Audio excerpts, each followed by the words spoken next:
අද්විතීය 200 Mbps speed එකකින් ශ්‍රී ලංකාවේ වේගවත්ම සහ පුළුල්තම හෝම් බ්‍රෝඩ්බෑන්ඩ් සම්බන්ධතාවය වන SLT Mobitel දේශීය ෆයිබර් බලවේගය ඔබත් අදම අත්විඳින්න. හරිම සුදුයි.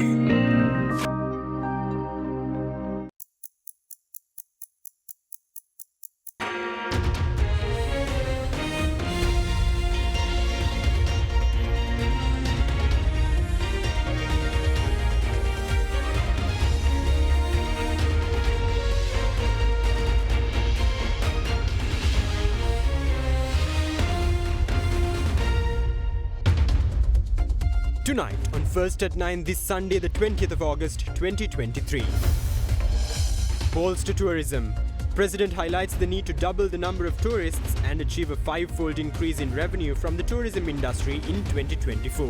මොකද අපිට කාරණා දෙකක් තියෙනවා. සංචාරක ප්‍රමාණය දෙගුණයක් කරන්න. සංචාරක ව්‍යාපාරයෙන් ලබන මුදල් 4 ගුණයකින් 5 ගුණයකින් වැඩි කරන්න. Meanwhile, the president is expected to embark on an official visit to Singapore. Revenue misappropriation. Minister of Transport and Highways Dr. Bandulu Gunawardena reveals a special complaint system to address CTB's ticketing issues in a bid to tackle misappropriation of revenues. New agreements.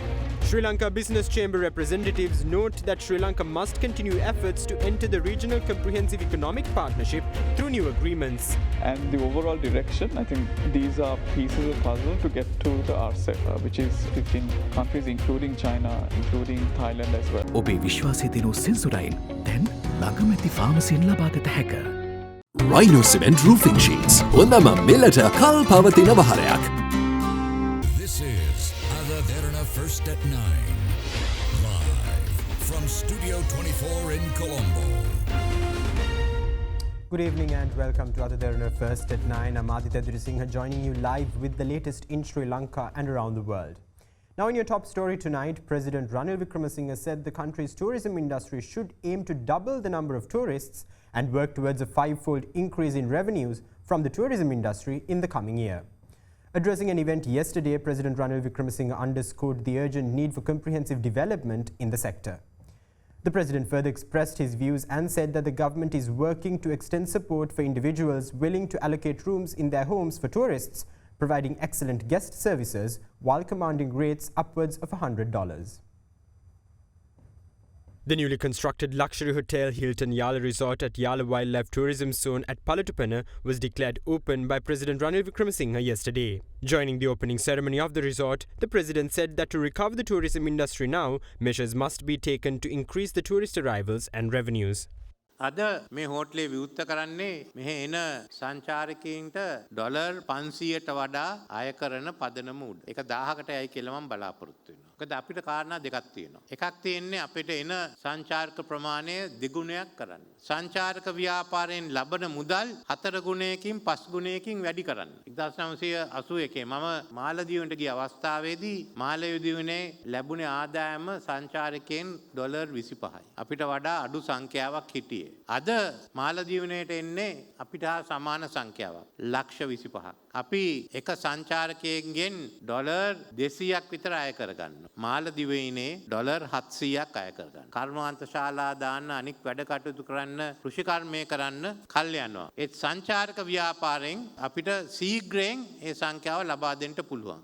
ඒ නිසා කඩාගෙන යන පුද්ගලයෙක් දැම්ම මේක බාරව. නැත්තම් මේක හරියන්නේ නැහැ. අපේ අරමුණ තියෙන්නේ සංචාරක ව්‍යාපාරින් ජනතාවට මුදල් ලබලා දෙන්න. මේ අවුරුද්ද අවසන් වෙනකොට අපේ කාමර පිරෙන්න ඕන. ඒක මං හිතන්නේ දැන් සිදු වෙනවා. එන අවුරුද්ද අවසන් වෙනකොට කාමර පිරෙනවා විතර නෙමෙයි කාමරකින් ලැබෙන ආදායම විශේෂයෙන්ම දෙගුණයක්වත් අපි කරගන්න තියෙනවා. මේ අවුරුද්දේ ලංකාවේ නුවර පෙරහැරටත් ක්‍රිකට් ආසියානු කුසලතාවය නිසා කාමර ගණනාවක් සැප්තැම්බර් වෙනකම් මේ අපේ හෝටල් පිරලා තියෙනවා. ආපහු නොවැම්බරේ ඉඳන් වැඩ කටයුතු කරගෙන යනවා. නත්තලට සංචාරකයන් ලබා ගන්න ලෝක ප්‍රසිද්ධ කලාකරුවන් සංගීතකරුවන් කීප දෙනෙක් ලංකාවට එන්ට බලාපොරොත්තු වෙනවා. අපිට උමනා වෙලා තියෙන්නේ මේ සංචාරක ව්‍යාපාරේ ශීඝ්‍රයෙන් දියුණු කරන්න. ඒ නිසා අලුත් යෝජනා ගණනාවක් දීලා තියෙනවා. ඒවා දියුණු දියුණු කරන්නට ඇති කරන්නට ඒ වගේම තමන්ගේ නිවසේ ඉඳන් කාමරයක් දෙකක් දීලා හොඳට ඒව සකස් කරලා හොඳට කෑම සපයන්න පුළුවන් නම් තමන්ටත් ඒ වගේ මුදලක් ගන්න. කරුණාකරලා කාමරේ ඩොලර් 5කටවත් 25කටවත් දෙන්න එපා. 100කට වඩා ගන්නවා නම් අපිත් උදව් කරන්න. අපි ආණ්ඩුවේ යන්ත්‍රණයත් සම්පූර්ණයෙන් යොදවනවා මේ ඉලක්ක ඉටු කරගන්න. ඒ වගේම අපේ තියෙන සම්පත් ගණනාවක් ඒකට අපි යොදවනවා කෙටි කාලීන ආදායම රැකියා මාර්ග ඇති කරගන්න. We should also promote Yala. We'll introduce the Great Yala. Why are you going to call these places Udawalave, Kumana and all? These are all connected. Elephant paths, passage from Udawalave will take you up to Kumana. So let's brand this as Great Yala and make it Great Yala for all promotional activities. So why only have luxury hotels here? You can have some near outside Kumana. Before Arugambe, we can find some land. But another set, somewhere in Udawalave, somewhere in Lunugangwera, where people can also access those who want to. Kataragama shrines. So these are places. Why don't we develop? So I'm asking the minister, together with Minister of Wildlife, as well as the officials of those two ministries, to come up with the Greater Yala concept. I don't think we should stop there. If you take Galloya, Maduroya, Somavatiya, Minneria and Vaskammo, you'll have a unique brand. So just have two brands and Vilpattu which can stand on its own. And certainly why don't you get into a yacht in Colombo, come to Putlam Bay, spend a day or two at Vilpattu and get back. You'll have some wildlife reserves which will be different from what you can get in other places. India has, Nepal has, but we have to make this different and we have to make it exceptional. So those will be the work that we will carry on ahead in the tourism industry. Qatar is flying currently 6 times a day to Sri Lanka. Emirates is flying 4 times a day to Sri Lanka. Turkish Airlines is flying into Sri Lanka. Singapore Airlines back on 7 days a week flights from very soon. Israel Airlines is just announced from October 31st. Israel is going to have a Akira Airlines direct flight 2 times a week. So many other flights included. We fly into India 80 times a week. So I think we got the guidance of the president. He told us concentrate on the markets that's close to us at the moment. And I think we did that and we are seeing the benefits. Now it's the next step. We need a products, we need brands, and we need more things for the tourists to do and bundle it up in the correct way. So that's our challenge. And I'm glad to hear when Hilton is opening up more and more hotels and Melva is on the verge of opening their Nigambo hotel, moving into Nurelia. This will no doubt improve tourism in Sri Lanka. Month of October, ITC is opening in Colombo. Sheraton is opening up. Radisson Blu is opening up. So the potential for Sri Lanka in the coming years and our targets that we have set for 2030, which is 4 million, is, for me, looks achievable if we all work together and promote Sri Lanka. Now, meanwhile, following further updates on the President Ranil Wickremesinghe is scheduled to depart the country tomorrow morning for a 2-day official visit to Singapore. During his visit, President Wickremesinghe plans to hold a series of discussions with the President of Singapore, the Prime Minister, the Defence Minister and the Minister of Sustainability and Environment. Accordingly, a cooperative understanding concerning carbon neutrality within the framework of the Paris Agreement will be established between the governments of Sri Lanka and Singapore. The signing of this agreement is anticipated subsequent to deliberations between President Ranil Wickremesinghe and the Prime Minister of Singapore. Further, the Chief of Presidential Staff and Senior Advisor on National Security, Sagala Ratnayaka, Senior Advisor on Climate Change, Ran Wijewardena, and Senior Advisor on Economic Affairs, Dr. R.H.S. Samaratunga, will also join the visit tomorrow.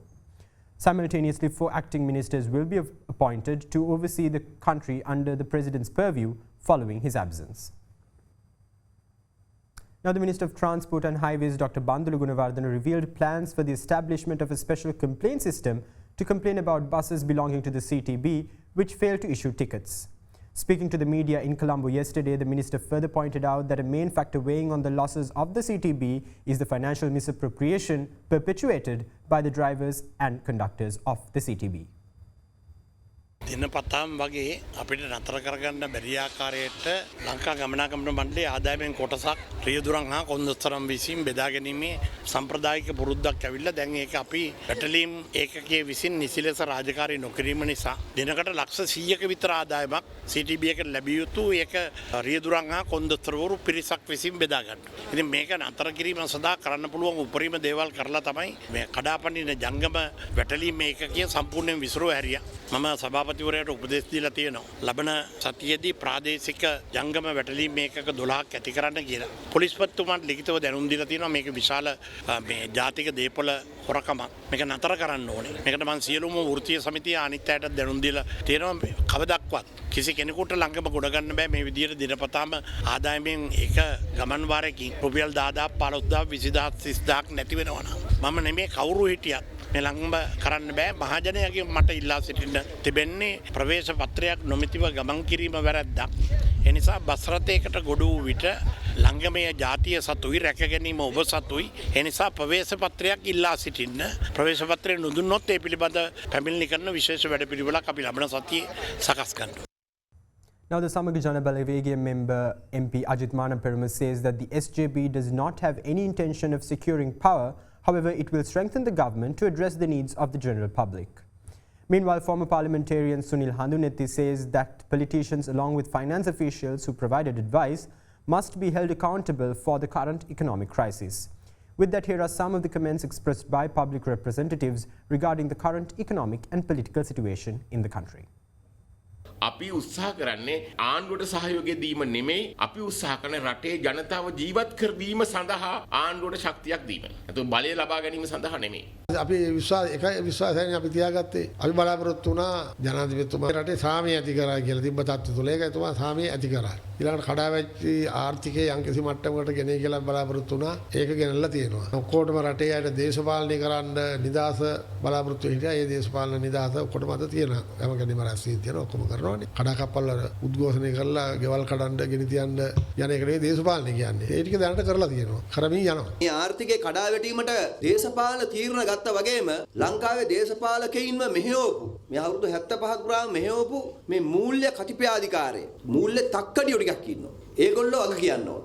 අවසාන ප්‍රතිඵලය වෙලා තියෙන්නේ මොකද්ද? කලින් ආයතන විකුණා දැන් දිස්ත්‍රික්ක හැටියට විකුණන්න පටන් අරගෙන තියෙනවා. දැන් තිරුකුණාමලේ දිස්ත්‍රික්කය අද වෙන්දේසියට දාලා තියෙන්නේ. අදානි කම්පැනියට විකුණන්න දාලා තියෙනවා. ඒක නිසා මේ ක්‍රියාවලිය පරද්දන්න ඕන. ජනතා විමුක්ති පෙරමුණ බිහි වුණේ 1965 මැයි 14. දැන් මේ පක්ෂයටත් අවුරුදු 60කට කිට්ටුයි. ඒ අතරේ කැරලි දෙකක් ගහලා තියෙනවා. ලක්ෂ සංඛ්‍යාත පිරිස් මිය ගිහින් තියෙනවා. රාජ්‍ය දේපොළ අතිවිශාල වශයෙන් විනාශ වෙලා තියෙනවා. මේ කැරලි නිසා ජනතා විමුක්ති පෙරමුණත් කොටි සංවිධානයත් එල්ල කරපු රාජ්‍ය විරෝධී ප්‍රහාරය නිසා රටට නැති වෙච්ච ඒ ජාතික ධනය අපේ ණයබර වගේ 4 ගුණයක්. ඒකට ඒ ගැන කිසිම විවේචනයක් නැතුව අපි කරපු ඝාතන ගැන අපි කරපු දේපොළ විනාශය ගැන මොනම විවේචනයක්වත් නැතුව මේ 74 අවුරුද්දට අපි ගෑවිලා නැහැ කියලා කියන්න බෑ. සමහර වෙනවා පොහොට්ටුව වැටුණා පොහොට්ටුව පරාදයි නෑ. අපි මැතිවරණ මුහුණ දීපු හැම මැතිවරණයක්ම අපි ජයග්‍රහණය කළා. අතපසුවීම් වෙලා තියෙනවා. හැබැයි අපි මේ රටේ ජනතාවට වැඩ කරපු දේශපාලන පක්ෂ. Now, in Devila last night, 2 unidentified gunmen opened fire, injuring a resident of the area. Meanwhile, in Horana, a 62-year-old unfortunately passed away subsequent to consuming the wrong medicine issued by a pharmacy. With that, here are some developments around the island in brief. A 30-year-old was shot and injured last night at Auburn Place in Devila. The victim, identified as a resident of Devila, was shot by 2 unidentified gunmen who swiftly fled the scene. The Devila police station is conducting investigations into the matter while the victim is being treated at the Kalubovila hospital. Meanwhile, a youth was shot by a police team in Kandy during an attempt to detain the victim on drug-related allegations. The critically injured youth is currently receiving medical attention in hospital following the incident. The mother of the victim, however, alleges that one of the police officers who executed the arrest had previously threatened the youth to death.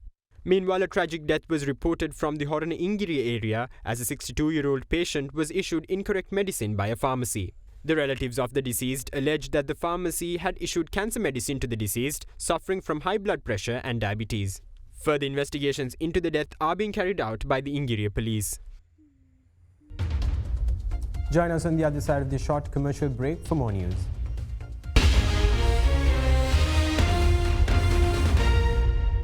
ගොඩමඩ පෙරලි කරන බලපුළුවන් කාරයා මහින්ද්‍රා යුවෝ ටීමෝ වෙතින් වැඩම ගොඩයි ගොඩම තමයි ස්වරාජ් tractor ටීමෝ වෙතින්.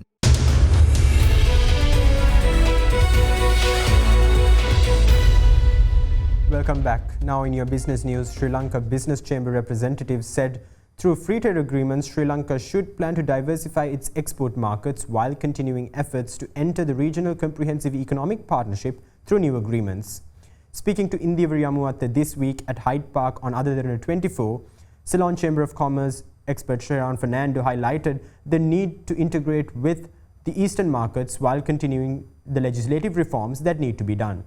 Meanwhile, joining the discussion, Chairman of the National Chamber of Exporters Jayantha Karunaratne said most agreements that were signed do not provide favourable trading conditions for local businessmen, adding that a separate authority must be established to discuss and find solutions with the Corporation of Exporters. Talking about FTAs also, the President himself spoke about RCEP. We're looking at market access, especially to India and the African market. So with that, what does it mean for Sri Lankan businesses and what should be careful about? So if you look at Sri Lanka's trade basket, we import a lot from India, China and the East, but a lot of our exports go to the West. And in those countries, we have some level of trade access program or a market access, be it GSP. What is required now is that integration with the East. So I think we have a FTA with India. Of course, there needs to be certain amendments done to it. For example, recognition of standards and labs in certifications in Sri Lanka, because that's a key issue. Then we have a lot of quota issues related to maybe apparel and tea also. So I think those are the things that the industry has been asking the negotiating team to work, and hopefully we'll have a refined free trade agreement with India covering services and other things. With China as well, I think it's a similar story because it's a big market. We do import a lot of items, so I think there also we're looking at it. Thailand, I think, is the one that has progressed the most. Even from that, I think the interest from a Thailand point of view is, can they leverage Sri Lanka as a re-export hub to the SAARC region or to India or to Bangladesh as well. So I think they are seeing that opportunity. We must also see what we can get from exporting more to these countries. And the overall direction, I think these are pieces of puzzle to get to the RCEP, which is 15 countries, including China, including Thailand as well. And it's to see whether we align ourselves. I think it's a journey towards RCEP because not many countries have joined the bloc from the original list. So for Sri Lanka also, it's a learning curve. We have to see whether our standards comply, all of that. But at the end of the day, it's to provide that market access, because we are heavily weighted towards our exports towards the developed nations or the western side of it. We need to now integrate more with the East, so that when you have a global shock in the US or Europe, we are guarded because we have more exports, and that's the whole diversification story. So it needs to sync. The narrative against FTAs takes precedence because we don't do the other things. We don't do the labor reform, we don't do the tariff reform, we don't do the customs, the other reform. Those enablers need to come in, and then you have something like a FTA which is favorable, that allows businesses to make use of it. We have few FTAs already signed. There is an opinion from many people that the Sri Lanka industries are not in favor of FTAs, but that's not true. We are all in favor, but if you look at the FTAs we have signed, it is not in favor of Sri Lankan companies or Sri Lankan exporters or Sri Lankan industries. This is why they are very trying to safeguard their own businesses, but they would like to go to other markets to do business. Certain countries bringing various other non-tariff barriers to not allow. I know I can talk about tea to India, so there is a quota, but still we can't do that because of the non-tariff barriers. So I think there should be someone or some authority should be there for us to talk and find solution to it, but it should not take long time. When we make a shipment, it gets stuck for 1 or 2 months. We don't think of another shipment. So there should be some connection, to monitor and to find solution to issues with exporters working on these FTAs. So I think without solving that, we cannot go forward with FTAs. We can have many FTAs, but only thing is we need another layer of monitoring process to see how our people are making use of it. How does the Chamber look at intervening or look at talking to government to look at a level playing field for all businesses and industries to thrive in our economy? We have got is a situation where it's not a one-size-fits-all solution. You do have industries where you need to have some form of control, otherwise what happens is the long-term objectives are not met, and then you've also got some industries which you could have overflooding of product. So it's very difficult. You need to study it and analyze it and see which industries do really require intervention and which industries should be allowed to work in an open and free market. We need to have a very strong independent body to monitor and to control such license-based industries. Now, State Minister of Finance Ranjith Simbalapitia highlighted that they are considering many aspects before lifting import bans, adding that these initiatives are not implemented arbitrarily. Addressing the media, the State Minister went on to say that the government is taking necessary steps to find solutions to the issue pertaining to the Aswasma beneficiary program in order to ensure that those who require the benefits will receive it within a specific time.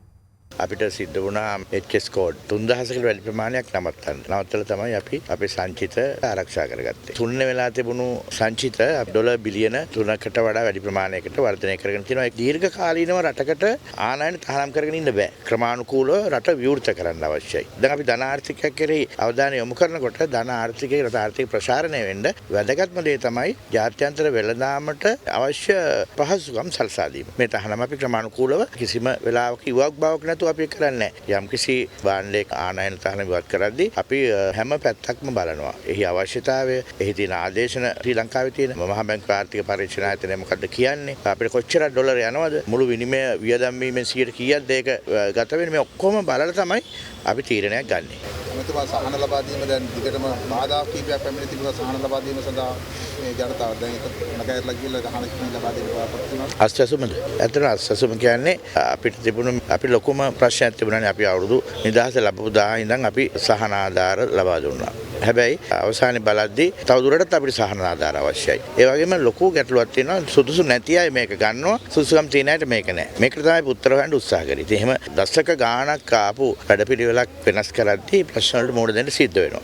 අපි මේ සාමාන්‍ය තත්ත්වයට තමයි මුහුණ දුන්නේ. හැබැයි රජයේ මේ සියලු අභියෝග වලට මුහුණ දීලා දැන් අපි ඒ කරුණු ඔක්කොම හඳුනාගෙන මේ වැඩපිළිවෙල හැබෑවටම තියෙන ප්‍රශ්න වලට උත්තර සොයමින් යථාර්ථවාදී තත්ත්වයකට ගෙන්න කටයුතු කරනවා. අනිකුත් අභියෝග වලට මුහුණ දුන්නා වගේම මේකටත් අපි මුහුණ දෙනවා. අපේ අරමුණ සැබෑවට උදව් අවශ්‍ය ජනතාවට උදව් ලබා දීලා ඔවුන් මේ ප්‍රශ්නයෙන් එගොඩ කිරීම යම්කිසි නිශ්චිත කාලයකදී ඒක තමයි අවශ්‍යම දේ. නිශ්චිත කාලයකදී ඔවුන් ශක්තිමත් ආර්ථිකයක් තියෙන මිනිසුන් බවට පත් කරන්න. ඒකට තමයි වෙහෙස වෙන්නේ. And with that, we wrap up tonight's edition of AdaDerana First at 9. Stay in touch with us on www.adaderana.lk for the latest developments around the clock. Thank you. Have a great night.